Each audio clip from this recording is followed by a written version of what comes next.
அல்லேலூயா, அல்லேலூயா, அல்லேலூயா.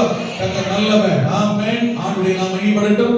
இந்த காலை நேரத்திலேயும் ஆமென். இந்த ஜூலை மாதத்தில் 2வது வாரத்தில் முதல் ஆராதனையில் உங்களை காண்பது மிகுந்த சந்தோஷம். கர்த்தர் உங்களையும் என்னையும் சந்திக்க தேவன் அவரை உயர்த்தி ஆராதித்து மகிமைப்படுத்த ஏற்படுத்தின எல்லா நன்மைகளுக்காக கர்த்தருக்கு நன்றி சொல்ல வேண்டும். வலது கரத்தை உயர்த்தி ஆமென் சொல்லலாமா? ஹalleluya, ஆமென். கர்த்தர் நல்லவர். இந்த மாதத்தை வாக்குத்தத்தங்களுக்கு நேராக நம்முடைய சிந்தனைகளை திருப்போம். ஆண்டவர் நம்மோடு கூட இடைப்படுவாராக. நம்முடைய வார்த்தைகள், நம்முடைய வாக்குத்தத்தங்கள் நம்முடைய வாழ்க்கையை இதுவரையிலும் உற்சாகப்படுத்துகிறது. அந்த வார்த்தைகள் நிறைவேறுகிறது. வார்த்தையாய் இருக்கிற தேவன் நம்முடைய வார்த்தையினாலே உங்களை என்னையும் ஆசீர்வதிக்கிறார், மகிமைப்படுத்துகிறார், நன்மை செய்கிறார். அதற்காக கர்த்தருக்கு ஸ்தோத்திரம். ஆமென். இந்த மாதத்தின் வாக்குத்தத்தங்களுக்கு நம்முடைய சிந்தனைகளை நாம் திருப்போம். கவனிக்க கர்த்தர் கிருபை செய்வாராக. 2 சாமுவேலின் புத்தகம் 6ஆம் அதிகாரம் 11-12 வசனம் திருப்பலாமா? ஆமென். The book of 2 Samuel chapter 6 verse 11 and 12 வாசிக்கலாம். 2 சாமுவேல் 6:11-12 சேர்ந்து வாசிக்கலாமா? கர்த்தருடைய பெட்டி 3 மாதம் இருக்கையில் கர்த்தர் ஓபேத் ஏதோமையும் அவன் வீட்டார் அனைவரையும் ஆசீர்வதித்தார். தேவனுடைய பெட்டி நிமித்தம் கர்த்தர் ஓபேத் ஏதோமையும் வீட்டையும் அவனுக்கு உண்டான எல்லாவற்றையும் ஆசீர்வதித்தார் என்று தாவீது ராஜாவுக்கு அறிவிக்கப்பட்டது. அப்பொழுது தாவீது தேவனுடைய பெட்டியை ஓபேத் ஏதோமின் வீட்டிலிருந்து தாவீதின் நகரத்திற்கு மகிழ்ச்சியுடனே கொண்டு வந்தான். அல்லேலூயா, ஆமென். இந்த சரித்திரத்தினுடைய பின்னணியம் உங்களுக்கு நன்றாய் தெரியும். கர்த்தருடைய பெட்டி ஏலியின் காலத்தில் பிடிக்கப்பட்டு விட்டது. 20 ஆண்டுகள் கிபியோனின் குடிகள் அந்த பெட்டியை வைத்திருக்கிறார்கள். இதுக்கிடையே நிறைய சம்பவம்லாம் நடக்கிறது. இப்ப அந்த கர்த்தருடைய பெட்டியை தாவீது ராஜாவான பிறகு, ஆமென், 2 சாமுவேலிலே ராஜாவாய் முழு சமஸ்த இஸ்ரவேலுக்கும் ராஜாவாக அரியணை ஏறின பிறகு இந்த தாவீதுக்கு ஒரு ஆசை, இந்த பெட்டியை நம்ம கொண்டு வரணும்னு சொல்லி. அப்போ அந்த பெட்டியை கொண்டு வருகிறான் தன்னுடைய நகரத்திற்கு, தாவீதின் நகரத்திற்கு. அந்த பெட்டியை கொண்டு வர நினைத்து எல்லா ஏற்பாடுகள் செய்து அந்த பெட்டியை தூக்கிட்டு வர்றாங்க. புது மாட்டு வண்டி செஞ்சு மாடுகளை பூட்டி எல்லாம் கொண்டு வரும்போது கீத வாக்கியங்கள் மேல தாளங்கள் எல்லாம் முழங்க அந்த பெட்டி ஊருக்குள்ள கொண்டு வரும்போது சத்தத்தினாலையும் அந்த ரோடு அமைப்பினாலையும் வண்டி கொஞ்சம் அசையும் போது, மாடு மிரளுது, வண்டி அசையும் போது வண்டியில இருந்த அந்த பெட்டி அதுவும் அசைய ஆரம்பித்த போது அந்த வண்டியோட ஆட்ட பாட்ட தாளங்களோடு வரும்போது பக்கத்துல ஊசா அப்படின்னு சொல்லுகிற ஒரு மனிதன், ஐயோ பெட்டி என்ன செய்யுது, அசையுதே, அசையக்கூடாதே, வழிக்கு வந்துருமோ விழுந்துருமோ என்கிற பயத்தில் பெட்டியை எட்டி பிடிக்கிறான். ஆமென். அந்த பெட்டியை பிடித்த மாத்திரத்தில், தொட்ட மாத்திரத்தில் கர்த்தர் அவனை, ஆமென். நான் இதற்கான விளக்கத்தை பிறகு சொல்றேன், சரியா? அந்த பெட்டியை அவன் தொட்டது நிமித்தம், பிடித்தது நிமித்தம், எதுக்காக தொட்டான், எதுக்காக பிடிச்சான்? நல்ல எண்ணம் தானே, தப்பான எண்ணத்தோடு பிடிக்கலையே. ஆனாலும் கர்த்தர் அங்கே அவனை அடித்தான்.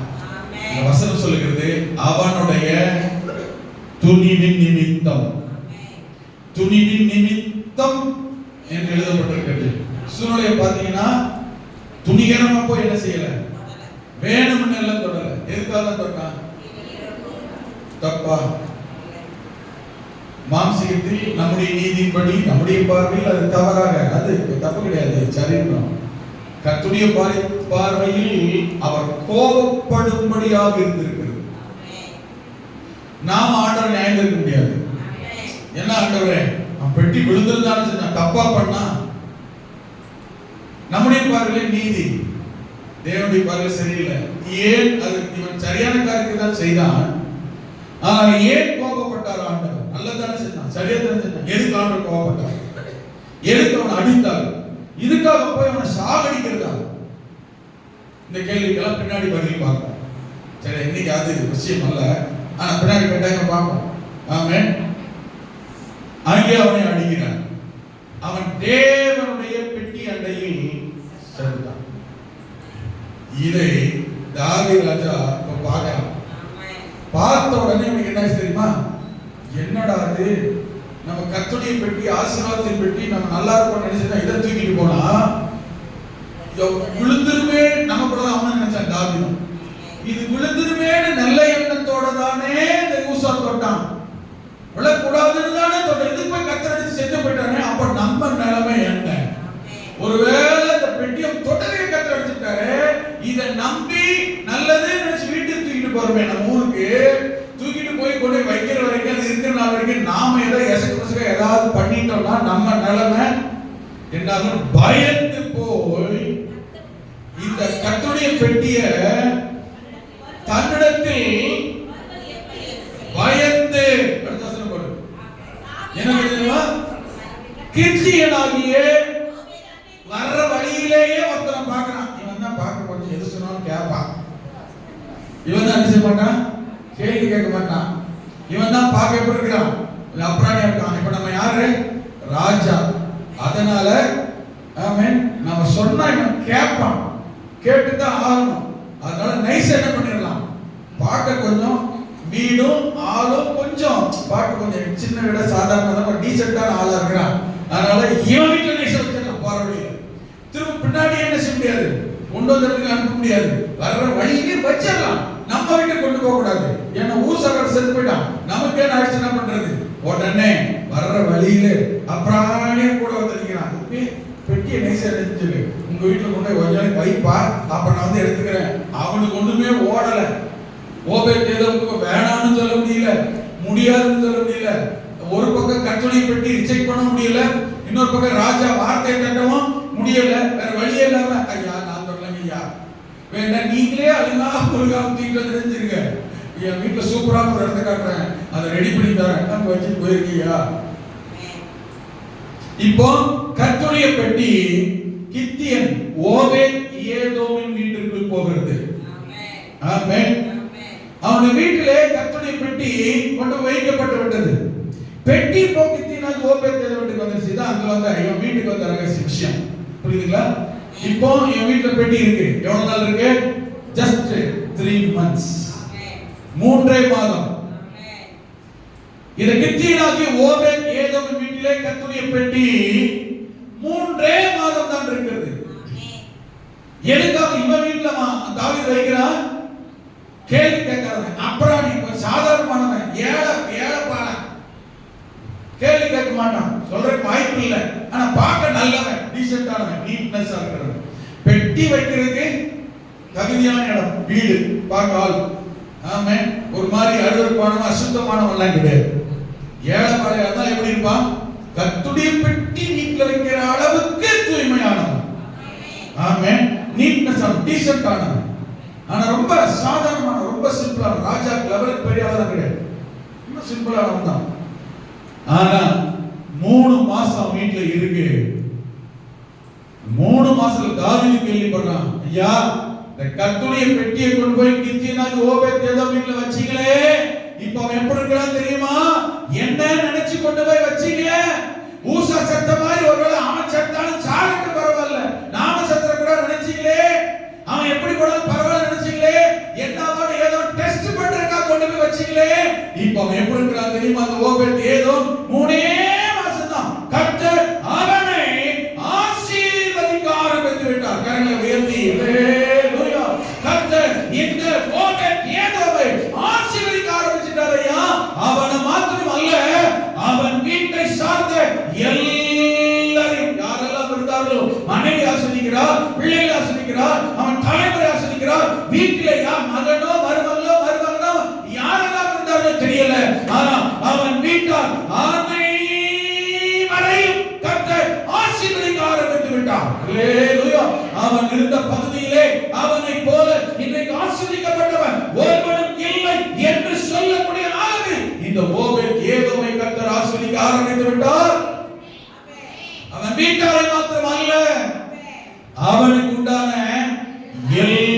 எல்லாவற்றையும் ஒரு காலத்துல அவனுக்கு உண்டான எல்லாம் நோஞ்சது, தேஞ்சது, பிஞ்சு போனது, இல்லாதது, பழசானது, ஆமென், மறைஞ்சு போனது, கரைஞ்சு போனதா தான் இருந்தது. ஆனா இப்பொழுதோ அவனுக்கு உண்டான எல்லாவற்றையும், வீட்டையும், சொத்தையும், அவன் குடும்பத்தை சார்ந்த மிருக ஜீவன்களையும், அவனுக்கு உண்டான எல்லாம் அவனுடையது என்று எதெல்லாம் இருந்ததோ, அவனுக்குரியது என்று எதெல்லாம் இருந்ததோ எல்லாவற்றையும் கர்த்தர் ஆசீர்வதிக்க ஆரம்பித்து விட்டார். எல்லாம் புதுமையாய் மாற ஆரம்பித்து விட்டது. எல்லாம் பெருக ஆரம்பித்து விட்டது. இந்த 3 மாத காலத்தில் இது வரையில் இல்லாத நன்மைகள், ஆசீர்வாதத்தை இந்த ஓபேத் ஏதோமுக்கு கர்த்தர் கொடுத்து விட்டார் என்ற செய்தி தாவீது ராஜாவுக்கு போயிடுச்சு. ஹalleluya. தாவீது ராஜா கேள்விப்படுகிறான். ஆமென். உடனே இவனுக்குள்ள இவன் மனதில் சந்தேகம், டெஸ்ட் பண்ணலாம் நினைச்சது என்னாவோ பார்க்கலாம் நினைச்சது மாறிடுச்சு. சந்தேகம் கிளியர் ஆயிடுச்சு. அதை தாண்டி சரி அப்ப எங்கேயோ இருந்தா இருக்கட்டும், கர்த்தருடைய பெட்டி தானே அப்படின்னு நினைப்பு இல்ல. அவன் வீட்டுல இந்த ஆசீர்வாதமா இருக்கிறதுக்கு பதிலா நம்ம வீட்டுல இருந்தா நாம இப்படி ஆசீர்வாதமா இருக்கலாமே. ஒரு ராஜாவே, தேசத்தின் அதிபதியே, அந்த ஏரியால பெரியவனே, ஒரு செல்வந்தனா இருக்கிறவனே, ஆமென், கர்த்தருடைய பெட்டி நிமித்தம் சாதாரணமான நிலைமையிலிருந்து ஓபேத் ஏதோமை கர்த்தர் ஆசீர்வதித்ததை கண்டு ஆச்சரியப்படவும், இன்னும் சொல்லப்போனா பொறாமைப்படுகிற அளவுக்கு கர்த்தர் ஒரு சாதாரண மனிதனை இந்த பெட்டி நிமித்தம் ஆசீர்வதித்தார். ஹalleluya. ஆமென். ஹalleluya. அப்படினால் இந்த பெட்டி, ஆமென், ஓபேத் ஏதோம் வீட்டில் இருந்த நாளளவும் அவன் குடும்பத்தார் அவனுக்கு உண்டான எல்லாவற்றையும் கர்த்தர் ஆசீர்வதிக்கிறார் என்றால், ஆமென், ஆமென், ஊசாயை அடித்தவன் ஓபேத் ஏதோமை அடிக்கல, ஆசீர்வதிக்கிறார். ஆமென். அது ஏன் அப்படி நடந்தது? அது பின்னாடி பார்க்கலாம். இவனை ஏன் கர்த்தர் ஆசீர்வதிக்கிறார்? ஒரு பெட்டி நிமித்தம். அப்படிதான் அந்த வார்த்தை இருக்கிறது. கர்த்தருடைய பெட்டி நிமித்தம் ஆசீர்வாதம். சொல்லி பார்க்கலாம். கர்த்தருடைய பெட்டி நிமித்தம் ஆசீர்வாதம். ஹalleluya. இந்த பெட்டியை குறித்து இன்னும் சில காரியங்களை கற்றுக்கொள்ள, அறிந்து கொள்ள வேண்டுமானால் இந்த ஜூலை மாத வாக்குத்தத்தம் காலை 5 மணிக்கு நடந்த அந்த செய்தி, அவன் யூடியூப்ல போய் ஜூலை மாத வாக்குத்தத்த செய்தி ஆன் பண்ணுங்கள். ஒரு 25 நிமிட செய்தி இருக்கிறது, கேளுங்கள். அதை கேட்டால் இன்னும் உங்களுக்கு எளிதாக புரியும். ஆனால் இன்றைக்கு இதை தொடர கர்த்தர் கிருபை செய்வாராக. பெட்டி, என்ன பெட்டி? கர்த்தருடைய பெட்டி, உடன்படிக்கை பெட்டி, the ark of covenant. ஆமென். உடன்படிக்கை பெட்டிக்கு the ark of covenant என்று பெயர். உடன்படிக்கையின் பெட்டி, கர்த்தருடைய பெட்டி, சாட்சியின் பெட்டி, தேவனுடைய பெட்டி, இப்படி எல்லாம் சொல்லப்படுகிறது, அழைக்கப்படுகிறது. ஹalleluya. இந்த பெட்டி குறித்து 2 காரியங்களை கவனிக்க போகிறோம். ஆமென். ஒன்று, பெட்டி எப்படிப்பட்டது. இரண்டாவது, பெட்டிக்கு உள்ள, பெட்டினால ஏதோ வைக்கிற ஒரு பாக்ஸ், ஏதோ ஒண்ணு வைக்கப்படுகிற ஒன்று இல்லையா? அப்படா அது உள்ள, பெட்டிக்கு உள்ள என்ன இருந்தது, என்ன ரகசியம் அது? ஆமென். ஒரு பெட்டியினால ஒரு மனிதனை வாழ்க்கை ஆசீர்வதிக்கப்படுமா?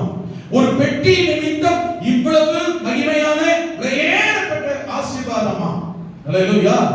ஆமென். ஒரு பெட்டிக்கு இவ்வளவு மதிப்பா? எஸ். காரணம் என்னென்றால் இது கர்த்தருடைய பெட்டி, இது தேவனுடைய பெட்டி, ஆசீர்வாத கூடாரத்தில் இருந்த பெட்டி, கர்த்தர் வந்து சந்திக்கிற ஸ்தலத்தில் இருந்த பெட்டி. இந்த பெட்டியிடத்தில் தான் கர்த்தர் வந்து நிற்பார். இந்த பெட்டியின் மேல் தான் கர்த்தருடைய மகிமை வரும். இந்த பெட்டியிடத்தில் தான் தேவ சத்தமே வெளிப்படும். அப்படினால் தேவன் தன்னை வெளிப்படுத்த ஆண்டவர் பயன்படுத்தின, விரும்பின ஒரு மிகப்பெரிய பொருள், ஆமென், சாதனம் இந்த கர்த்தருடைய பெட்டி. ஹalleluya. ஆமென். ஒன்று, கர்த்தருடைய பெட்டி. 3 காரியங்களை இதில் நாம் கவனிக்க முடியும். ஒன்று, கர்த்தருடைய பெட்டி எப்படி செய்ய வேண்டும். பெட்டி என்றால் ஏதோ ஒரு பெட்டியை கொண்டு வந்து வீட்டுல கொண்டு வைக்கிறது இல்ல. ஏதோ ஒரு பெட்டிக்கு கர்த்தருடைய பெட்டி பேர் வச்சு கொண்டு வந்து இது கர்த்தருடைய பெட்டின்னு ஆர்டர் வைக்க சொல்லல. மோசே, உன்னிடத்துல ஜனங்களுக்கு எவ்வளவோ பெட்டி வச்சிருப்பீங்க, அதுல ஒரு நல்ல பெட்டியை எதிர்பார்த்து கொண்டு வைப்பா அப்படின்னு கர்த்தர் சொல்லல. ஹalleluya. ஆமென். இந்த பெட்டி யார் வீட்டிலும் இல்லாத, யாரும் காணாத, இதுவரையிலும் பார்த்திராத, இதுவரையிலும் இல்லாத, செய்யாத, செய்திராத ஒரு புது விதமான ஒரு பெட்டியை செய்ய வேண்டும். ஆமென். இது கர்த்தருடைய பெட்டி. அல்லேலூயா. ஆமென். எப்படி செய்ய வேண்டும் அல்லது எப்படி இருக்க வேண்டும்? பக்கத்துல பார்த்து தெரிஞ்சுக்க விரும்புறீங்களா கேளுங்க. ஏன் கேட்க சொல்ல தெரியும்? தெரிஞ்சுக்க விரும்புறீங்களா? அல்லேலூயா. நல்ல வேலை சார், எழுப்பட்டிருக்கீங்க. சில தலைவரை கை வச்சு தூங்க ஆரம்பிச்சிட்டாங்க. என்ன பெட்டி நம்ம வீட்டில் ஒரு பெட்டி இல்லை.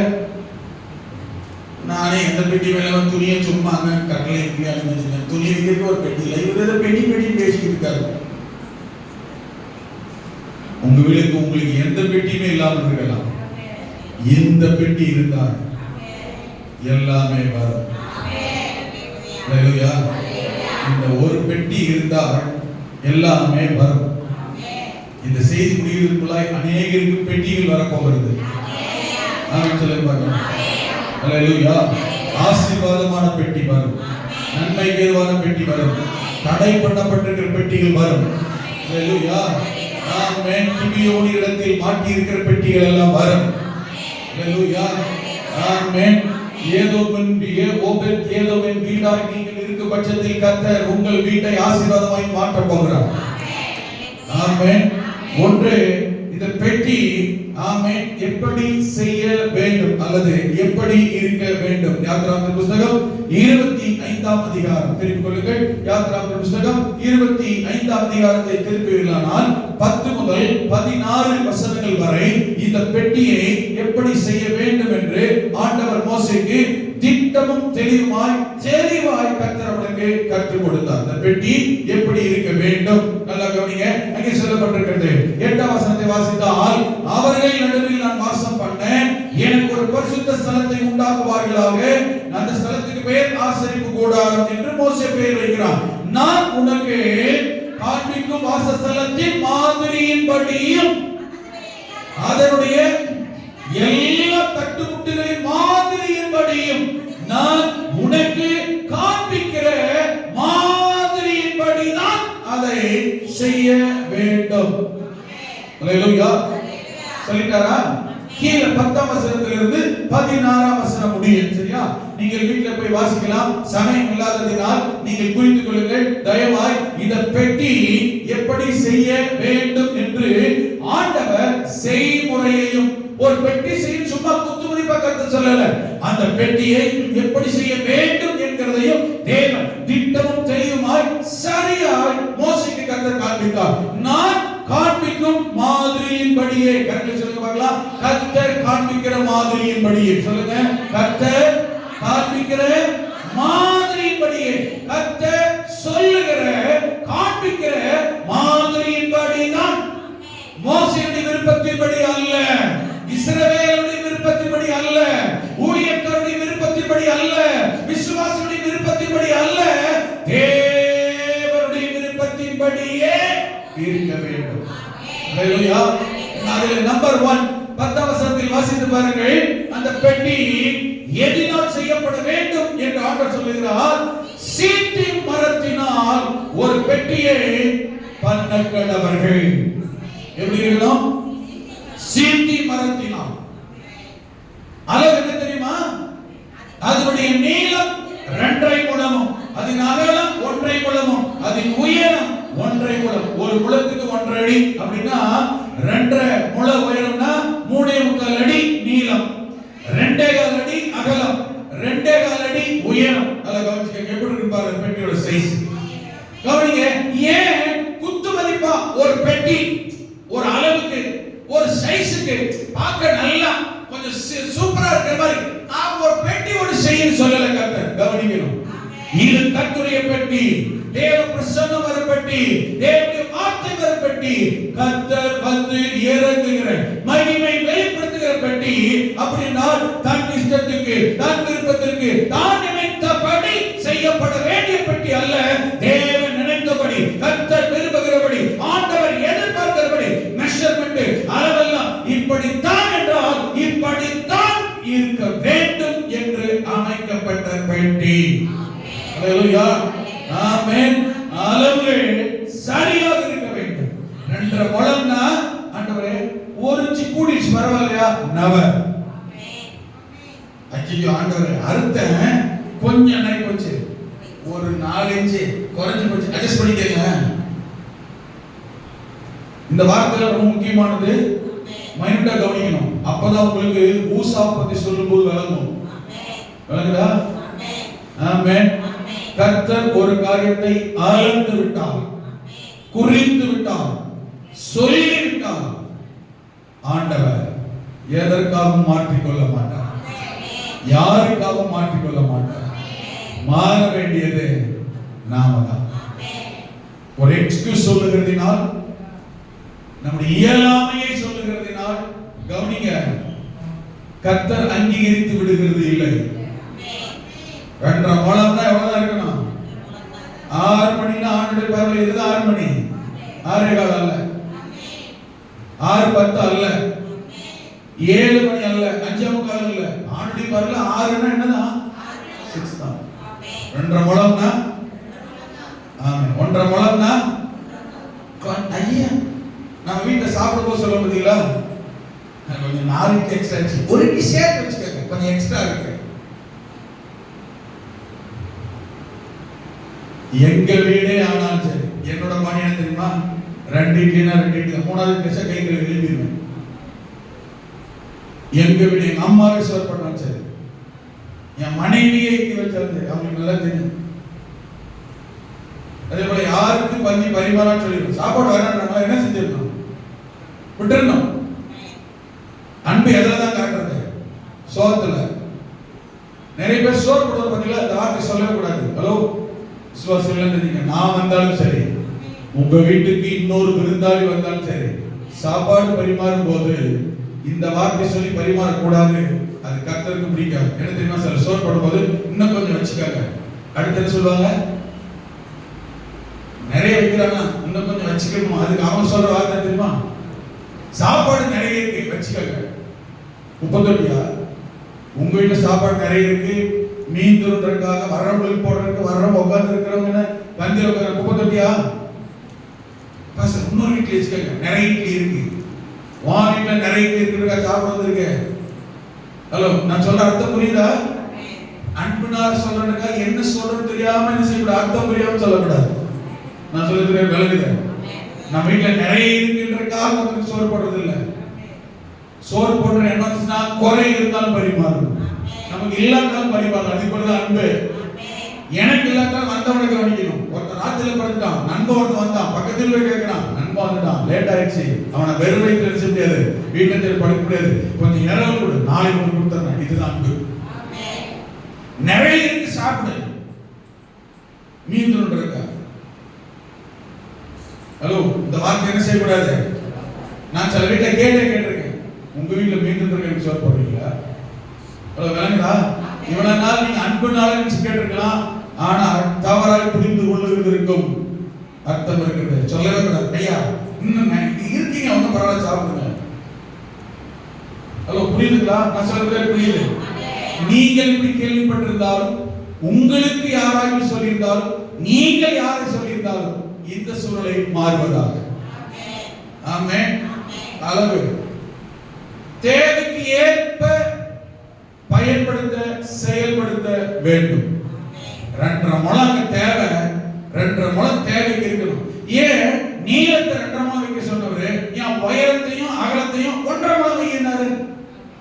நீளத்துக்கு இவ்வளவு தேவை, அந்த தேவைக்கு அவ்வளவு செய்யணும், இந்த தேவைக்கு இவ்வளவு செய்யணும். எத்தனை பேர் புரியுது? இவருக்கு இதை செய்யணும், அவருக்கு அவ்வளவு செய்யணும். அதான் ஆவிக்குரிய தரமும் அதுதான்.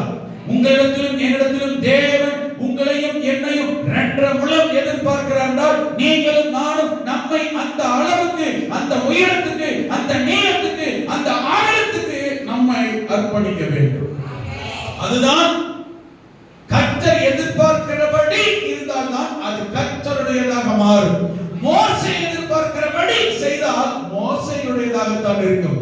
இஸ்ரவேல் எதிர்பார்க்கிறபடி இருந்தால் இஸ்ரவேலுடையதாகத்தான் இருக்கும். இஸ்ரவேலுடையதையோ மோசேயுடையதையோ கர்த்தர் தன்னுடையது என்று வெளிப்பட மகிமைப்பட பேச வந்து சந்திக்க விரும்பவில்லை.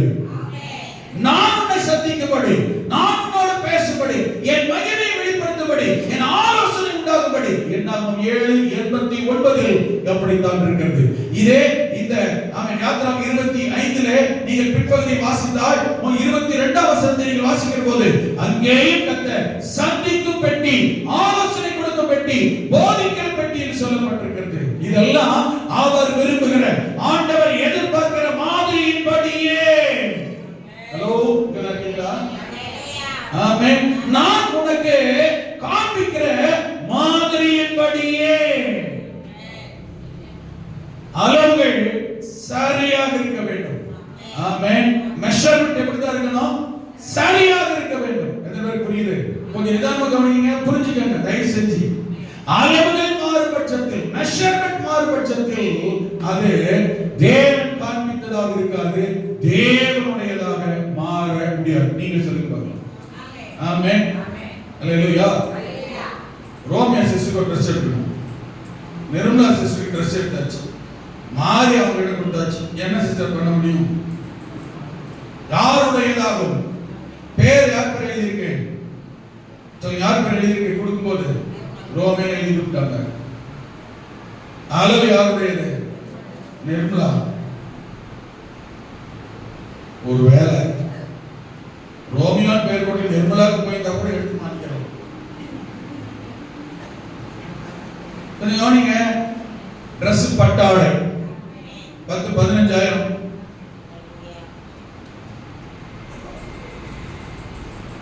ரோமியாவுடைய மாதிரி இருக்குமா இப்போ? இருக்கீங்களா? நான் சொல்ல என்ன புரியுதா? மெஷர்மென்ட் எப்படி இருக்கணும்? இதைதான் கர்த்தர் சொன்னார். நான் உனக்கு காண்பித்த மாதிரி என்ன, உன்னுடைய மாதிரி என்ன. அப்ப உன்னுடைய மாதிரி நீ கொண்டு வந்துட்டு, உன்னுடைய மாதிரியில் இருந்து விட்டு, உன்னுடைய விருப்பத்தில் செய்து விட்டு, ஆமென், நீ என்னுடையது என்று சொன்னால் எப்படி அது என்னுடையதாய் மாறும்? எத்தனை புரியுது? 2.5 முழம்னா 1.5 முழம்னா அவ்வளவுதான். என்னுடைய இஷ்டத்துக்கு, நான் என்னுடைய விருப்பத்துக்கு, என்னுடைய இஷ்டத்துக்கு தேவனுடையதை மாற்றிவிட்டு, இது தேவனுடையது, தேவனுடைய சித்தம், தேவனுடைய விருப்பம், ஆண்டவர் ஏற்றுக்கொள்வார் என்று என்ன செய்யக்கூடாது? அது யாருடையதை மாறாது. இந்த மாதிரி எத்தனை மாத்திக்கிட்டு இருக்கோம் பாருங்க, நான் உட்பட. நேற்று ராத்திரி கூட படுத்துக்கிட்டே வசனத்தை தியானிச்சேன். நான் படுக்கும் எனக்கு தூக்கம் இருக்கும் 1:30 மணி. இந்த வசனத்தை எழுதிட்டு ஆய்வு நான் யோசிக்கிறேன், அளவுகளை எத்தனை முறை மாற்றுகிறோம்? தேவன் எதிர்பார்ப்பை எத்தனை முறை மாத்திட்டு தேவனுடையதுதான் என்று சொல்லுகிறோம். தேவன் அங்கீகரிக்கிறார், ஏற்றுக்கொள்வார். கூட என்ன தெரியுமா வார்த்தை சொல்றோம்? என் சூழலை தெரியாதா? மோசே சொல்லல, ஆண்டவரே கொஞ்சம் ஒரு மலத்தை கூர்க்க வெட்டி விட்டேன், என் பிரச்சனை தெரியாதா? திரும்ப மலைக்கு போய் காட்டுக்கு போய் எண்ணெய் வெட்டி ஆட்டை கொடுத்து எப்படி செய்யறது சொல்லல. நீ செஞ்சிட்டு சாக்கு போக்கு சொல்றக்கா கர்த்தர் மோசே கிட்ட சொல்லல. சாக்கு போக்கு சொல்லக்கூடாது, முன்னக்கூட்டியே சொல்லிட்டார், நான் காண்பிக்கும் மாதிரியின்படி. அல்லேலூயா. ஆமென். அடுத்து கவனிங்க, எப்படி நிறைய இருக்கு. அடுத்து ஒன்னு மெஷர்மென்ட், அளவு மாறக்கூடாது. இரண்டாவது தேவன் எதிர்பார்க்கிறபடி, தேவன் விரும்புகிறபடி அந்த பெட்டி செய்யும். சொல்லுங்க, புரியுது? தேவன் எதிர்பார்க்கிறபடியும் தேவன் விரும்புகிறபடியும் இருக்க வேண்டும். ஏன்னா கர்த்தர் காமிச்சிட்டார், காமிக்காம சொல்லல. அல்ல, நான் சொல்றது புரியுதா? கர்த்தர் காமிக்காம சொல்லல, பார்க்காம சொல்லல, கர்த்தர் காமிச்சிட்டாரு. முன்னக்கூட்டியே ஆண்டவர் ஏற்கனவே சொன்ன செய்தி கடைசி பகுதியில் தான், எதையுமே கர்த்தர் முன்னக்கூட்டியே சொல்லாம காண்பிக்காம வெளிப்படுத்த மாட்டார். வெளிப்படுத்தாம டிஸ்பிளே எதையுமே எடுத்து எதிர்பார்த்தாங்கன்னு ஒரு பாதிப்பை இழப்ப கர்த்தர் ஏற்படுத்துகிறது இல்லை. கர்த்தர் ஏற்கனவே நான் உனக்கு காண்பித்தேன், நீ பார்த்த, நீ கற்றுக்கொண்ட, நீ கண்ணால் பார்த்து அறிந்து கொண்ட, அதன்படியே தேவன் எதிர்பார்க்கிறபடி இருக்க வேண்டும், அவர் விரும்புகிறபடி இருக்க வேண்டும். அல்லேலூயா. நான் 10 நிமிஷம் தான் இருக்கு, இந்த பெட்டி பத்தி மாத்திரமா சொல்றேன். அல்லேலூயா. இரண்டாவது இந்த பெட்டி, இரண்டாவது பெட்டி ஒண்ணு, இந்த பெட்டி எப்படி இருக்கணும்? அளவு. முதல்ல தேவனுடைய பெட்டி எப்படி இருக்கணும் பார்த்தோம். அது எப்படி இருக்கணும் முதல்ல அதுல மெஷர்மென்ட் கரெக்டா இருக்கணும். தேவன் எதிர்பார்க்கிறபடியும் விரும்புகிறபடி இருக்கணும். இரண்டாவது இந்த பெட்டி, பெட்டியின் நாம் என்னத்தை பார்த்தோம்? பெட்டி. சரி, இந்த பெட்டி எதில் செய்யப்பட வேண்டும்? ரொம்ப முக்கியமான விஷயம். பெட்டி பெட்டிக்கு ஒரு மாறான, இப்ப பெட்டி மரத்திலே வருது, தகரத்துல வருது, ஈயத்துல வருது, தங்கத்துல வருது, எல்லா உலோகங்களும் எல்லா பொருட்களையும் என்ன செய்யுது, பாம்புஸ்ல வருது, மூங்கில் இல்லையா, எல்லாத்துக்கும் வயல்ல வருது, கயிறுல வருது இல்லையா, எதிலேயே வருது பெட்டி. கர்த்தர் எதில வேண்டுமானாலும் செய்ய சொல்ல. 10ஆம் வசனம் வாசித்து பாருங்கள். டக்கு வாசித்து பார்க்கலாம். 10ஆம் வசனம், சீத்தி மரத்தினால் ஒரு பெட்டியை பண்ண கடவர்கள். இரண்டாவது, பெட்டி அதன் மரம் எப்படி இருக்க வேண்டும் தெரியுமா? என்ன மரத்தை செய்து தெரியுமா? எத்தனையோ மரம் இருக்கு. தேக்கு மரம், வேப்ப மரம், புங்க மரம், புளிய மரம், மாம்பழங்க, எத்தனையோ இருக்கு. ஆனால் கர்த்தர் செய்ய சொன்ன மரம் சீத்தி மரத்தினால், அகாசியா, ஆங்கிலத்தில் இந்த மரத்துக்கு சொல்லப்படுகிற பெயர் அகாசியா. 1008 வகை இருக்கிறதா இந்த மரத்துல. எத்தனை வகை இருக்கு? 1008 வகையில நம்ம தமிழ்நாட்டிலேயும் இந்த 1008 வகையான மரங்களில் தமிழ்நாட்டில் இருக்கிறது கருவேல மரம் என்று சொல்லுவார்கள். அகாசியா குரூப் சேர்ந்ததுதான். என்ன குரூப்? அகாசியா குரூப் சேர்ந்தா. சீத்தி மர வகையை சேர்ந்ததுதான். கருவேல மரத்துல 2 விதமான கருவேல இருக்கு. ஒன்னு நம்ம ஊர்ல இருக்கிற தமிழ்நாட்டு கருவேல, இன்னொன்னு சீமை கருவேல. இந்த 1008 வகையில இதுவும் ஒன்று சீத்தி மரத்தில். அதுல பெஸ்ட் குவாலிட்டி இந்த அகாசியா சீத்தி மரம். ஆமென். என்னுடைய தன்மை என்ன தெரியுமா? நல்ல கவனிங்க. இந்த சீத்தி மரம் குடை போன்ற அமைப்பில் வளரும். ஆமென். ஒரு கிளையும் கிளையாய் வளரும். ஒரு கிளையும் 1 மீட்டர்ல இருந்து 5 மீட்டர் வரைக்கும் வளரும். 1 மீட்டருக்கு 3.4 அடி. 1 மீட்டருக்கு எத்தனை அடி? 3.4 அடி. 5 மீட்டர்னா குறைஞ்சது 1/4 மீட்டர் விட்டாலும், 1/4 அடி விட்டாலும் 15 அடியில் இருந்து 16.4 அடி வரையும் ஒரு கிளையை அவ்வளவு நீளம் வளரக்கூடிய. இலைகள் எல்லாம் கீழ் நோக்கி தான் இருக்கும், செடிகள் போல இருக்கும். முள் நிறைந்ததான மரம், முள்ளு நிறைந்திருக்கும் மரத்துல. சீத்தி மரத்துல முள்ளு கொக்கி மாதிரி இருக்கும். முள்ளு அப்படி லேசா வளைஞ்சு பிடிச்சதுன்னா அவ்வளவுதான். இதனுடைய அடிப்பட்டை உரித்தால் கோப பிசி வரும். மருத்துவ குணம் கொண்டது. அல்சர்ல இருந்து கேன்சர் வரைக்கும், கேன்சர்ல இருந்து ஹார்ட் ப்ராப்ளத்துக்கு வரைக்கும் இந்த பிசின். ஆமென். அரபிக் பிசின் அப்படின்னு இன்னொரு பேர் உண்டு. இந்த பிசின் இன்னொரு பேரு அரபிக். ஆமா, அரபிக் கம்மா என்ன பேர்? அரபிக் பிசின் அப்படின்னு இன்னொரு பேர் உண்டு. ரொம்ப காஸ்ட்லியானது, ரொம்ப விலையேறப்பட்டது. வனாந்தரங்களில், காட்டு பகுதிகளில், தண்ணீர் இல்லாத இடங்களில் செழித்து வளரும் தன்மை உள்ளது.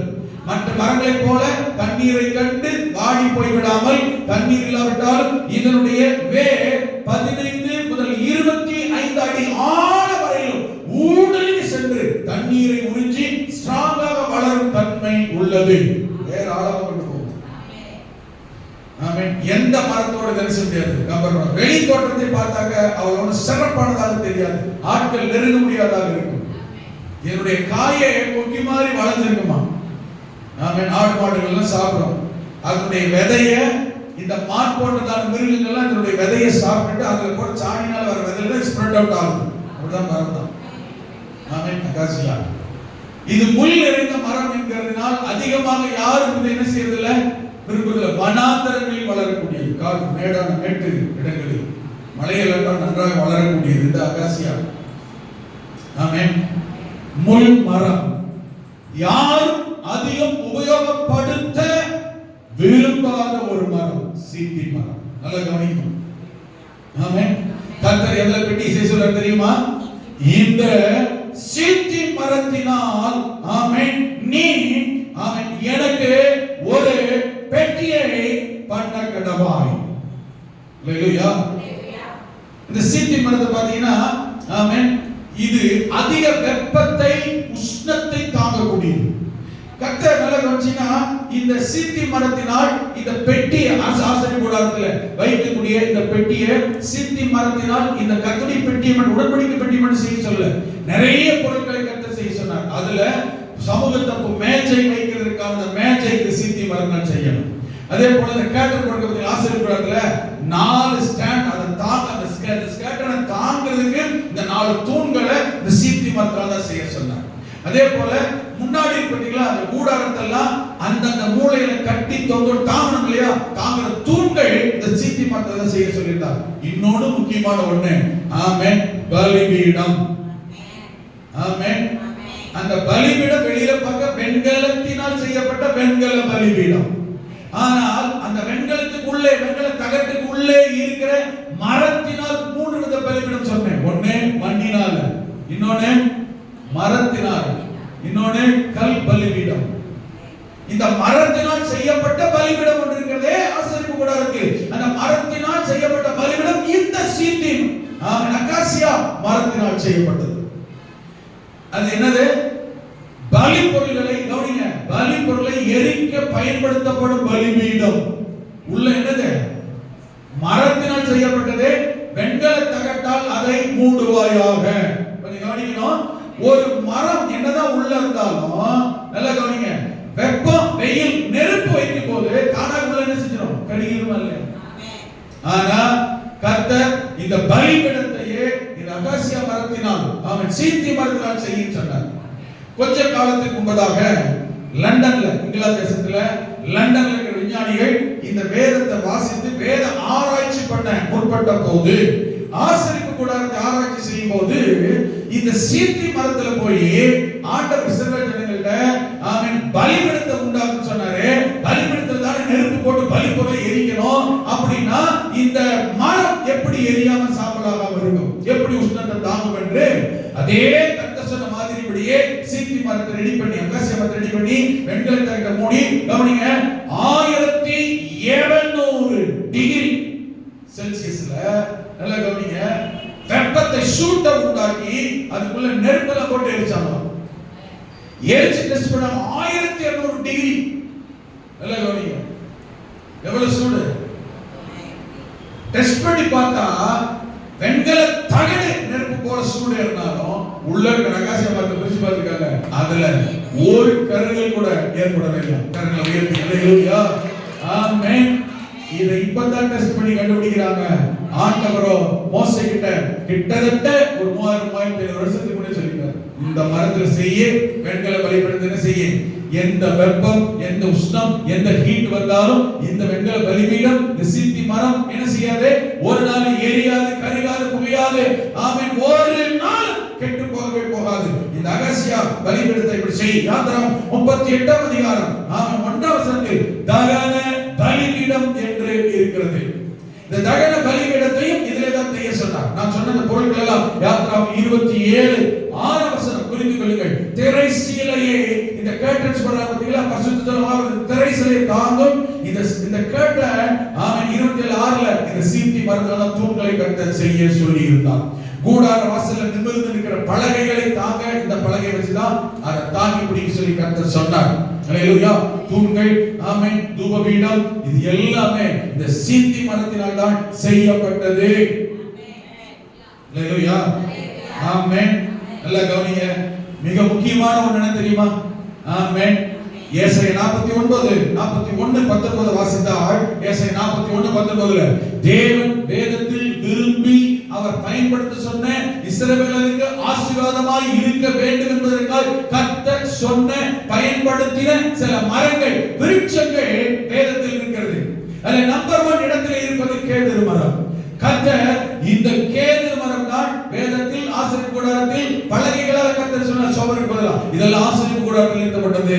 கேதுரு மரம், இந்த சீத்தி மரம் பயன்படுத்தப்பட்டது. இந்த ஏசாயாவில் நீங்க வாசித்தால் தேவன் இந்த சீத்தி மரத்தை, வனாந்தரத்தில் இருக்கிற ஒரு முள் மரத்தை, அதிகமா யாரும் பயன்படுத்தாத நிலைமையில் இருந்த இந்த சீத்தி மரத்தை தேவன் கேதுரு மரத்தோடு ஹையஸ்ட் லெவல்ல ஒப்பிட்டு உயர்ந்த ஸ்தானத்தில் கொண்டு போய் கர்த்தர் இதை மதிப்பை உயர்த்தி வைத்தார், காண்பித்தார். வனாந்தரத்திலே கேதுரு மரங்களையும் சீத்தி மரங்களையும் மிருது செடிகளையும் ஒலிவ மரங்களையும் நட்டு அவாந்தர வெளியிலே தேவதாரு விருட்சங்களையும் பாய்மர விருட்சங்களையும் புன்னை மரங்களையும் உண்டு பண்ணுவேன். அல்லேலூயா ஆமென். ஆசீர்வாதத்திற்கும் நன்மைக்கும் இஸ்ரவேல் ஜனங்களுக்கு எதையெல்லாம், எந்த விருட்சங்கள் எல்லாம் உங்களுக்கு ஏற்படுத்தும் சொன்னாரோ அந்த நன்மையில், அந்த ஆசீர்வாத ஆசீர்வாதத்தில் அந்த மகிமையுள்ள ஸ்தானத்தில் தேவன் இந்த முள்ளுகள் மனிதர்கள் தொட நெருங்க முடியாத நிலைமையில் இருக்கிற வேண்டாம் என்று பயன்படுத்த ஒதுக்குகிற இந்த மரத்தை ஆமென் தேவனாகிய கர்த்தர் ஒரு கேதுரு மரத்தை இடத்தில் உன்னத ஸ்தானத்தில் மதிப்பு கூடுதலாய் கர்த்தர் உயர்த்தி வைத்தார். காரணம் தெரியுமா? இந்த சித்தி மரம் கர்த்தருடைய செயல்பாட்டுக்கு, கர்த்தர் சந்திப்பதற்கு, தேவனுடைய ஆசீர்வாதத்திற்கு, கர்த்தரை தாங்குகிற பிரசன்னம் நிறைந்த ஆமென் பெட்டியாய் மாறுவதற்கு தன்னை அர்ப்பணித்த ஒரு தேவனுடைய பயன்படுகிற ஒரு மரம். அல்லேலூயா. ஆனால் கவனிங்க, இந்த மரம் ஆமென் மனிதன் நெருங்க முடியாது, பட முடியாது, புல் நிறைந்தது, வனாந்திரத்துள்ளது, யாரும் கண்டுகொள்ளப்படாதது, யாராலும் பயன்படுத்த முடியாத நிலைமையில் உள்ளது. தேவ சமூகத்தில் ஆசீர்வாத கூடாரத்தில் தேவனோடு சந்திக்கும் இடத்தில் இருக்கும் அளவே தன்னை, தன்னுடைய தன்மைகளை, முள் நிலைமையை, நிறத்தை, தோற்றத்தை ஆமென் மாற்ற, தன்னை பெட்டியாய் மாற்ற முழுவதும் அர்ப்பணித்த, ஒப்பு கொடுத்த ஒரு கமிட்மென்ட் பண்ணப்பட்டதான மரம். அல்லேலூயா. ஆமென். மரம் பார்க்க பயன்படுத்த முடியாதது. தேவன் நினைத்தார், இது தேவனுடைய எதிர்பார்ப்புக்கு தன்னை அர்ப்பணித்தார். இதனுடைய தன்மையும் நிலைமையும் ஸ்டேட்டஸும் கர்த்தர் எப்படி வேண்டுமானாலும் மாற்ற வல்லவர். இந்த காலை நேரத்தில் நான் காண்பித்த மாதிரியின்படி நான் சொன்ன இந்த மரத்தையும் மோசே கிட்ட சொன்னாரு, மோசே இந்த சீத்தி மரம் தான் தேவை, இது முள்ளா இருக்கு, நெருங்க முடியாது, சரியில்லை, பயன்படுத்த முடியாது என்று விடாதே. ஆமென். எது பயன்படுதோ, எது கேதுரு வருமோ, எது தேவதாரு வருமோ, ஆமென், எது கனி நிறைந்த வருமோ அதை மாத்திரமே அல்ல, இந்த சீத்தி மரம் எனக்கு தேவை, இதையும் நீ பயன்படுத்து என்று மோசேக்கு கர்த்தர் சொன்னார். மோசே மரத்தை தேடி போன போது தன்னை கர்த்தருக்காய் இது தன்மைகள் எல்லாம் விட்டு அர்ப்பணித்த ஒரு மரம். அல்லேலூயா. மூன்றாவது, முதல் சித்தி மரம், முதல்ல பெட்டி எப்படி இருக்கணும், இரண்டாவது எதினால் செய்யப்பட வேண்டும். அல்லேலூயா. மூன்றாவது அதனுடைய அமைப்பு, தோற்றம் எப்படி இருக்க வேண்டும். அதனுடைய அமைப்பு எப்படி இருக்கணும், தோற்றம் எப்படி இருக்கணும், அதாவது பார்வைக்கு அது எப்படி இருக்கணும். அல்லேலூயா. 16வது வாசிங்க, 25-11. அதை நம்ம அதை எங்கும் இப்ப என்ன செஞ்சாச்சு, பெட்டி செஞ்சாச்சு, சீத்தி மர பெட்டி செஞ்சாச்சு. இப்ப பெட்டி சொல்றாரு, இந்த பெட்டி எங்கும், that means உள்ளும் புறமும், கீழேயும் மேலேயும். அல்லேலூயா. அதை பசும்பொன் தகட்டால் மூடுவாயாக. நீ அதை உட்புறத்தையும் வெளிப்புறத்தையும் அதனால், எதினால், பசும்பொன்னால், பசும்பொன் தகட்டால் மூடி. ஆமென். அதின்மை சுற்றிலும் பொன்னினால் திறனையை உண்டாக்குவாயாக.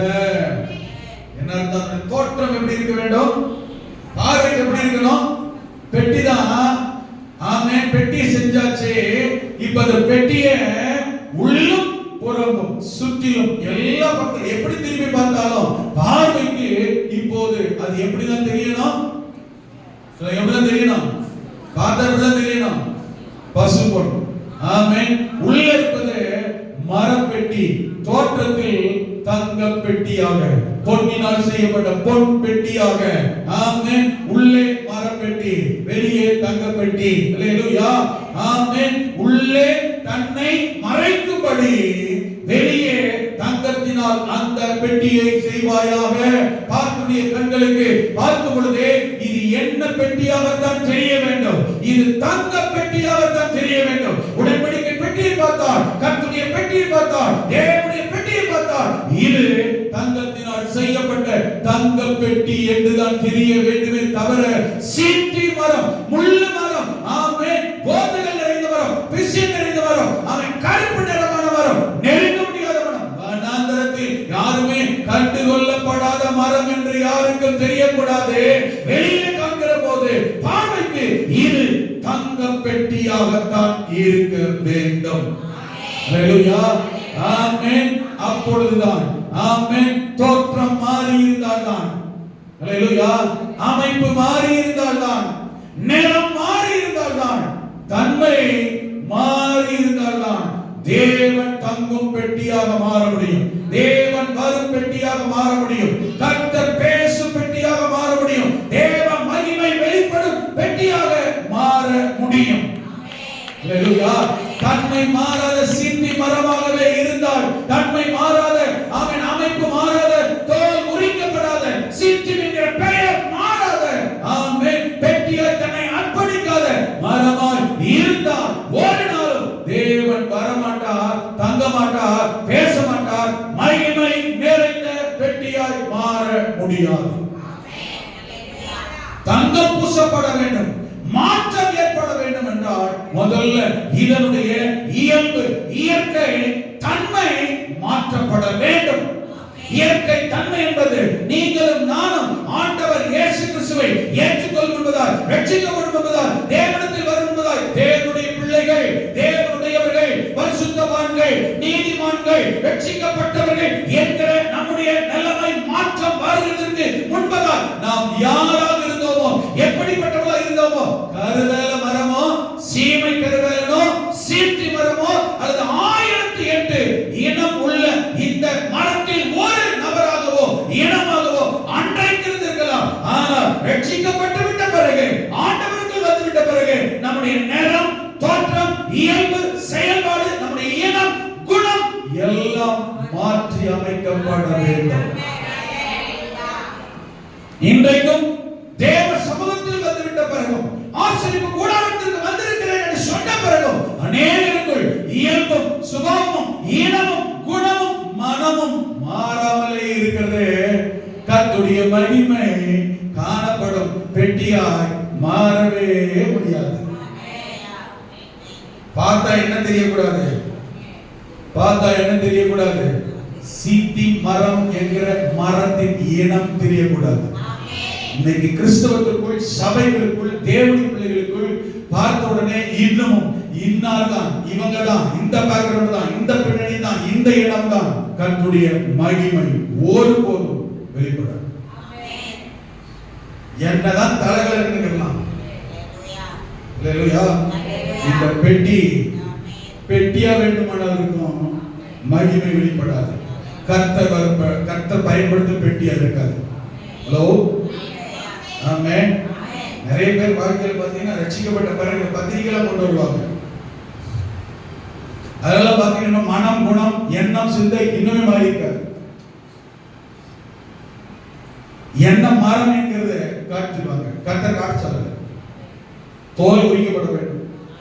இன்னைக்கு நம்ம செய்தி பிரசங்கத்துல எந்த பாசனம் பண்றது இல்லை. ஏன்னா ஊழியக்காரன் அப்படி இருக்கான். ஆமென் சொல்லுங்க. ஆமென். எங்க குடும்ப பின்னணியத்தில் இன்னைக்கு யாரும் எங்களை தவிர பத்திரிகை அடிச்சாலும் என்ன குணம், மனம் காட்டியிருப்பாங்க. குடும்ப பரம்பரை பின்னணியில் முதல் எங்க ஜாதியில, எங்க குடும்ப பரம்பரை பின்னணியில் முதல் கிறிஸ்தவ கல்யாணம் நடந்துச்சு. பத்திரிகைக்கு போகும்போதே சித்தப்பாட்டில் கேட்டாங்க, என்னடா ஒரு மஞ்சள் கூட வைக்காம கொண்டு வந்திருக்கீங்க, பத்திரிகை மங்களகரமானது ஆக்கிட்டீங்க. நான் சொன்னாங்க, மேல போட்டு பாருங்க, தேவனி சகலத்தையும் செய்ய வல்லவர். இதுதான் மங்களகரமான வார்த்தையே. ஏன்டா நிச்சயத்தை போய் செவ்வாய்க்கிழமை வச்சிருக்கீங்க? ஏன் செவ்வாய்க்கிழமை என்ன நடக்குன்னு கேட்டேன். செவ்வாய்க்கிழமை நாளைக்கு உயிர் போயிருந்தா, புதன்கிழமை காலையில் வந்து சேரதா, இருக்கீங்களா? கல்யாணங்களுக்கு வியாழக்கிழமை, ஏன்னா ஒரு வெள்ளிக்கிழமை பார்த்துக்க கூடாதா? நான் தான் ஏன் வெள்ளிக்கிழமை வந்தா நீங்களும் இருப்பீங்க, சனிக்கிழமை தான் எல்லாம் போயிருக்கீங்களா, வியாழக்கிழமை போயிருக்கீங்களா? இருக்கீங்களா? சில மண்டை சொல்லிக்கீங்க, மண்டை கிழமை வந்தா சொல்லி தருங்க. மனம் திரும்பணும் முதல்ல. ஆமென். பார்த்து எங்க தாத்தா பேர் இன்னாரு, எங்க அப்பா பேர் வரைக்கும் என்ன தான் போடுவாங்க. ஆமென். நான் நடிக்க மாட்டேன். நீ தாத்தா பேரை கெடுக்கிற, ஒண்ணு கெடுக்கிறே. இப்ப நாங்க எடுத்து பார்த்தா நிமிர போறாரா இல்லை ஜோடியா போறாரா? ஹலோ, புரியுதா? மேல ஆண்டவர் பேர் தேவனே சகலத்தை வல்லவர் போட்டு, பாஸ்டர் போட்டு, ரெவரண்ட் போட்டு, நடுவுல எந்த பேர்? நான் என்ன சொல்ல புரியுதா? தோல் உரிக்கப்படணும். சபைக்குள்ள வந்திருக்கிறேன், சபைக்குள்ள இருந்துட்டு இந்த தோல் உரிக்கப்படாத சிந்தை, தோல் உரிக்கப்படாத எண்ணம். இன்னொன்னு சொல்லிடுறேன், நான் என்னுடைய குறித்து நான் பெருமையா நினைத்துக் கொள்ளலாம், பேசிக்கொள்ளலாம், பேசிக்கிறேன். என்ன உன்னை அதெல்லாம் பறக்கிறதுக்க, படைச்சிருக்க, நீ பறந்திருக்க, உனக்குள்ளே வச்சுக்க. நான் சொல்ல புரியுதா? அதுல வந்துதான் இருக்கீங்களா? நான் சொல்றது புரியுதா? சீத்தி மரமா பைபிள் இருக்கு. இந்த மரம் காட்டு ஒலிவு மரம் போய் சொல்லிச்சான் கேதுரு மரம் கிட்ட, நான் கொஞ்ச நாளைக்கு உனக்கு பெருசா இருக்கேன், இது எவ்வளவு கொழுப்பு சேட்டை. நான் சொல்றது புரியுதா? வால் லெவல்ல நீ பெருசா நினைச்சா உன்னை லெவல்ல தான் வைக்கணும். இன்னொருத்தனை டாமினேட் பண்ண நினைக்க கூடாது. இன்னொருத்தனை கம்பேர் பண்ணிக்க உலக எனக்கு புரியாது தெரியுமா? யாருக்காவது நான் தான் பெரியவன் சொல்ற எனக்காவது நாலு கையா இருக்கு, 4 கண்ணா இருக்கு. ஆமென். ஆமென். அல்லேலூயா. இன்னொன்னு தெரிஞ்சுக்கங்க, பரலோகத்துல எனக்கு தெரிஞ்சு வேதவசன சத்தியம், பரலோகத்துல எனக்கு தெரிஞ்சு ஒரே ஜாதி தான் இருக்கு போகுது. பரலோகத்துல போற எந்த ஜாதி? ஒரே இனம் தான், ஒரே ஜாதி மட்டும் தான் பரலோகத்துல இருக்கு. நான் எப்படியாவது அந்த ஜாதியில இருக்கணும்னு விரும்புறேன். ஆமென் சொல்லுங்க. என்ன ஜாதி தெரியுமா? என்ன ஜாதி தெரியுமா? ஆமென். இவங்களை பார்த்து கேட்டாராம், இவர்கள் இரத்தத்தினால் துவைக்கப்பட்டு வெளுத்து எழுந்த பரிசுத்தவான்கள், பரிசுத்தர்கள். ஆமென் சொல்லுங்க. பரிசுத்தவான் என்று சொல்லி கொள்ளாத எந்த ஜாதி பலனுக்கும் ஆமென். சீத்தி மரமா இருக்கிற எப்பேற்பட்ட மரமானாலும் சரி, தன் தன்மையை மாற்றி பொன் தகட்டால் தன்னை காண்பிக்காத தன்மையை, எண்ணத்தை, சிந்தையை, ஆமென் ஆமென், நம்முடைய வாழ்க்கையை மாற்றி காண்பிக்காத ஆமென் எதுவுமே கர்த்தர் மகிமை வெளிப்படாது. தேவனுடைய ஆசீர்வாத கூடாரத்தில் இருக்கார். அது வரும் போகும். கர்த்தருடைய மகிமை வெளிப்படாது. கர்த்தருடைய பிரசன்னம். கர்த்தர் எதுக்காக அந்த பெட்டியை சொன்னாரு? ஏப்பா கொஞ்சம் இடம் காலியா இருக்கு, ஒரு பெட்டிக்கு வைக்கிறாரா? இடம் தடை வைக்க சொன்னாராங்க? இல்ல, தெளிவா தெரிஞ்சுக்கங்க, இடம் தடைக்கெல்லாம் கர்த்தர் வைக்க சொல்லல. ஆமென். இந்த பெட்டியை கர்த்தர் வைக்க சொன்ன காரணமே, இந்த பெட்டியில, இந்த பெட்டி இருக்கிற இந்த இடத்துல இன்னும் இந்த பெட்டிக்கு மேல கிருபாசனம் ஒண்ணு இருக்கு. 2 தேவதூதர்கள் தங்கள் முகத்தை மூடி இந்த பெட்டிக்கு மேல என்ன செய்வாங்க? மூடிக்கு மேல இருப்பாங்க. அந்த பொண்ணுனால தான் அதை செய்யணும். அந்த பெட்டி அந்த இடத்துல அந்த பகபடிக்கும் பலிபீடம் புல்பிட்டு இது இருக்கிற இடம் தான் அந்த கிருபாசனம் பெட்டி. இங்கதான் தேவ பிரசன்னம் வந்து இந்த பெட்டி கிட்ட நின்னுதான், பெட்டி மேல இருந்துதான், பெட்டியில இருந்துதான் என் மகிமை, என் பிரசன்னம், என் வார்த்தை, என் ஆலோசனை எல்லாம் இங்க இருந்துதான் வரும். என் மகிமை வெளிப்படுத்துறதுக்கு ஒரு இடம், ஒரு ஸ்தானம், ஒரு சாதனம் தேவை. அதுதான் என்னுடைய பெட்டி, உடன்படிக்கை. ஆமென். The ark of covenant, கர்த்தருடைய பெட்டிங்கிற ஒரு ஸ்தானம், ஒரு இடம் வேண்டும். அதுக்கு தான் தேவனுடைய மகிமை வெளிப்படுத்துகிற கவனிங்கள். இந்த பெட்டி தன்னுடைய தன்மையை, சுபாவத்தை, கேரக்டர் மாற்ற தன்னை அர்ப்பணித்ததினால் இந்த பெட்டி வேதத்தில் சொல்லப்பட்டிருக்கிறது. யாத்ராகமம் 40ஆம் அதிகாரம், ஆமென், வாசித்து பார்க்கலாம். யாத்ராகமம் 40ஆம் அதிகாரம் 20-21 வசனத்தில் வாசிக்கும் பொழுது அங்கே ஆண்டவர் எழுதி வைத்திருக்கிறார், பின்பு கர்த்தர் மோசேக்கு கற்பித்தபடியே.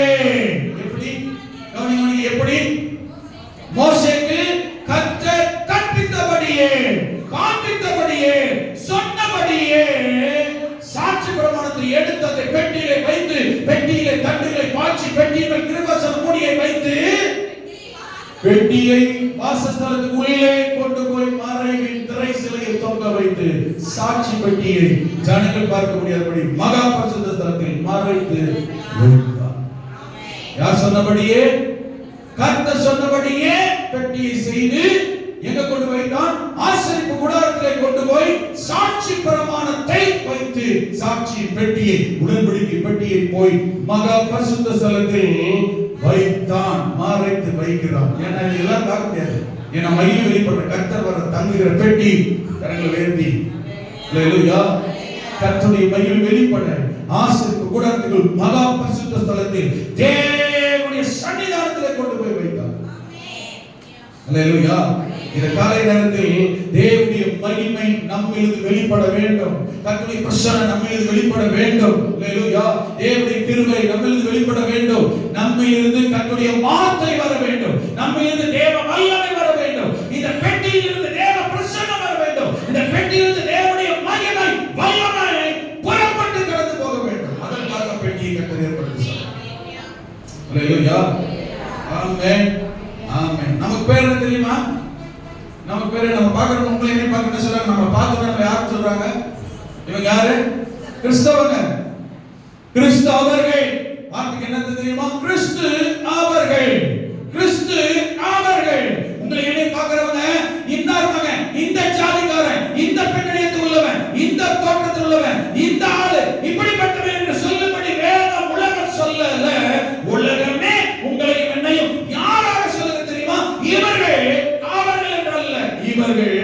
கிறிஸ்து அவர்கள். யாரோவாக இருந்தவர்கள், எவராகவும் இருந்தவர்கள், எப்படிப்பட்டவர்களாகவும் இருந்தவர்கள். ஆனால் இன்றைக்கு இவர்கள் ஒரு காலத்தில் சீத்தி மரம், இன்றைக்கு கர்த்தருடைய ஆமென் பொன் தகட்டால் மூடப்பட்ட கர்த்தருடைய பெட்டி என்று சொல்கிற கிறிஸ்து அவர்கள். கிறிஸ்து அவர்கள். இங்கிலீஷ்ல சொன்னாலுமே கிறிஸ்டியன், கிரைஸ்ட் பிளஸ் என். உள்ளே கிறிஸ்து இருக்கிறார், ஆமென். வெளியே அவர் வெளிப்பட வேண்டும்.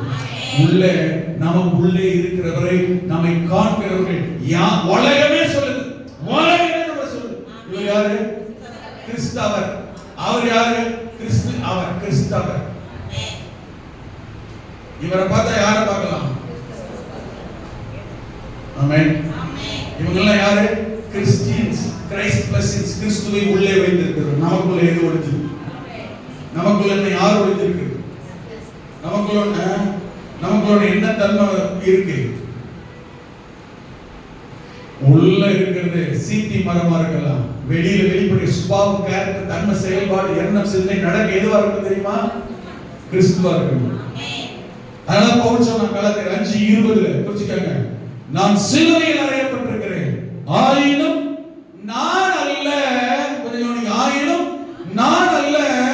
அவனுக்கு 6:14 நான் அல்ல, கிறிஸ்துவே என்னில் பிழைத்திருக்கிறார். 2:6 கலாத்தியர் 2:6 ஆமென். 6:14 5:24 இதெல்லாம் குறிச்சுக்கங்க. டைம் ஆயிடுச்சு, ஜெபம் பண்ண போறோம்.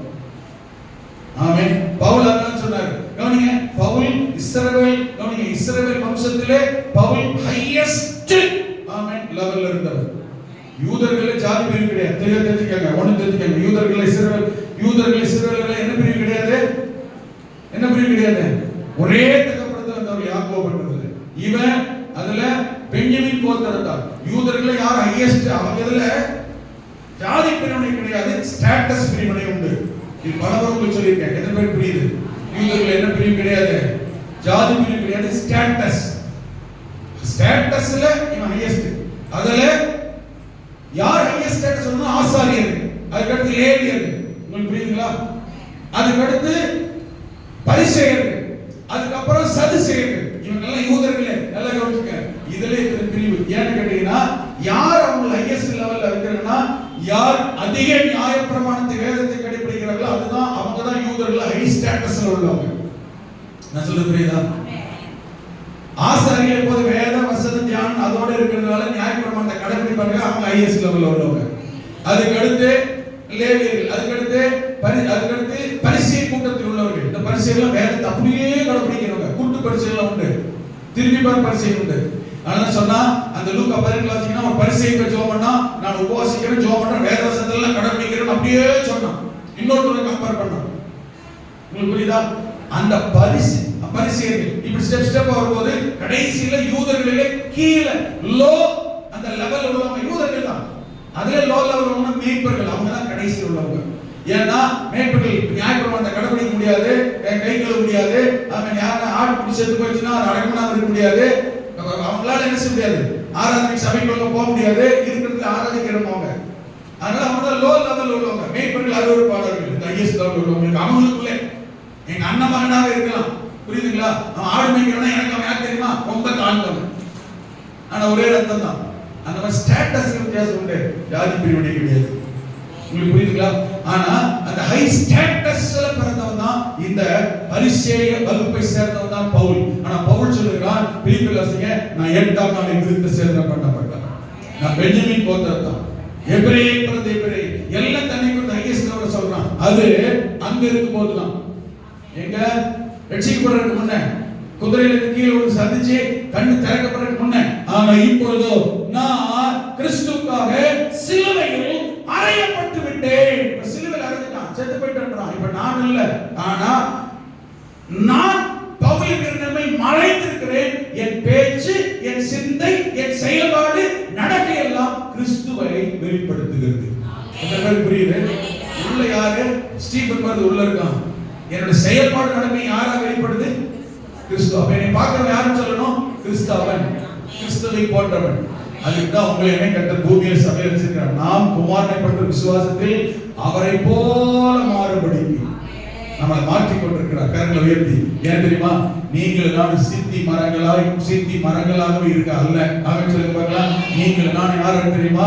பொன் தகட்டால் மூடப்பட்ட கர்த்தருடைய பெட்டியாய், உடன்படிக்கை பெட்டியாய், உங்கள் மூலம் என் மூலம் தேவன் மகிமைப்படும் பெட்டியாய், தேவனுடைய ஆலோசனை, தேவனுடைய வார்த்தை, தேவனுடைய வல்லமை வெளிப்படும் பெட்டியாய் இருக்க கர்த்தர் உங்களையும் என்னையும் அழைத்திருக்கிறார். கிறிஸ்துவின் உடையவர்கள் நம்மை ஆமென் சிலுவையில் அறைந்து விட்டார், கர்த்தர் அர்ப்பணித்து விட்டார். நம்மிலே ஆமென் கிறிஸ்து என்கிற பொற்பரன் வெளிப்பட ஆரம்பித்து விடுவார். உங்களை என்னை பார்க்கிறவர்கள் நாம் சாதாரணமானவர்கள் அல்ல, சீத்தி மரங்களாக அல்ல, பொன் தகட்டால் மூடப்பட்ட கர்த்தருடைய பெட்டியாய் காணபடி கர்த்தர் கிருபை செய்வார். இந்த கர்த்தருடைய பெட்டி தான் தேவனுடைய மகிமை நிறைந்த பெட்டி தான். எங்கெல்லாம் போனதோ, யார் வீட்டில் எல்லாம் இருந்ததோ, எங்கெல்லாம் இந்த பெட்டி காணப்பட்டதோ, அங்கெல்லாம் தேவனுடைய ஆசீர்வாதம், அந்த வீடுகளுக்கெல்லாம் ஆசீர்வாதம். என்னுடைய கேள்வி என்ன தெரியுமா?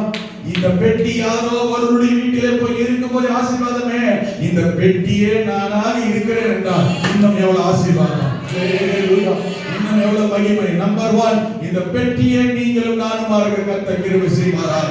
இந்த பெட்டியாகவே இருக்கான்ற உதவி செய்வாராக. மோசே, நான் வாசஸ்தலத்திலே வந்து உன்னோடு பேசும்படி எனக்காக ஒரு பெட்டியை ஆயத்தப்படுத்தி வாசஸ்தலத்திலே வை. நான் காண்பித்த மாதிரி, உனக்கு புரியுதா? நீங்கள் நானும் யார் காண்பித்தபடி, யார் திட்டம் பண்ணபடி, யார் எதிர்பார்க்கிறபடி இருக்கணும்?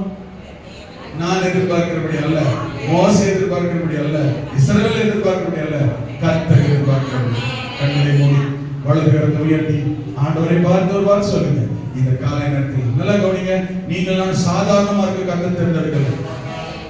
கவனிங்க, நம்மையே பெட்டியாய் மாற்றி நம்மையே கர்த்தர் ஆசீர்வதிக்க விரும்புகிறார். இரண்டாவது என்ன தெரியுமா?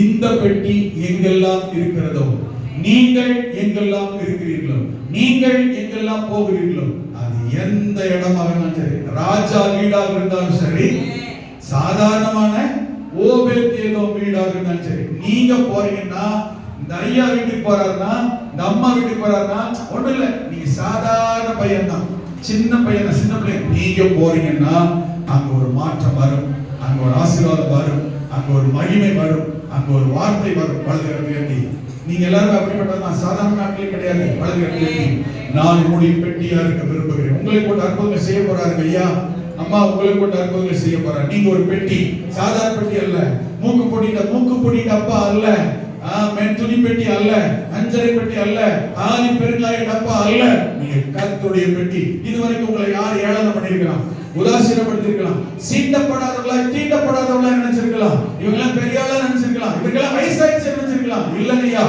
ஆமென். உங்களை பார்க்கிறவங்க முள் மரமா நினைச்சிருக்கலாம், வனாந்தரமான மரமா நினைச்சிருக்கலாம். இல்ல, கர்த்தர் யாரை பார்க்கிறது தெரியுமா? கர்த்தருடைய பெட்டி. அது பொன் தகட்டால் மூடப்பட்ட பெட்டி. வலதுகரத்தை உயர்த்தி, நீங்கள் நான் அப்படிப்பட்டவர்கள். கர்த்தர் உங்களை எவ்வளவு மேன்மையா நினைக்கிறார், எவ்வளவு உயர வச்சிருக்கிறார். அல்லேலூயா.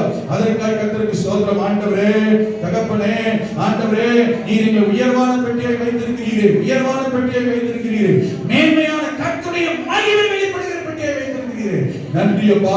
அப்படி பயன்பட ஒப்பு கொடுக்கிறோம். சொல்லுங்க, ஆண்டவரே, ஒரு வேளை என்னுடைய சிந்தையோ, எண்ணமோ, நடக்கையோ, செயல்பாடோ, என்னுடைய ஐக்கியமோ, உறவோ, ஆண்டவரே, மற்றவர்களை உதாசீனப்படுத்துகிறதா, வெறுக்கிறதாக இருந்தால், ஆண்டவரே, என் தன்மை மாறட்டும், என் நிலைமை மாறட்டும், என் சூழ்நிலை மாறட்டும். என்னை ஒப்பு கொடுக்கிறேன். நான் கிறிஸ்து அவன் என்று சொல்லும்படி, கிறிஸ்து அவள் என்று சொல்லும்படி, எனக்குள் இருக்கிற கிறிஸ்துவை மகிமையை பெட்டி நான் வெளிப்படுத்த கிருபை செய்யுங்க. பரலோக தகப்பனே.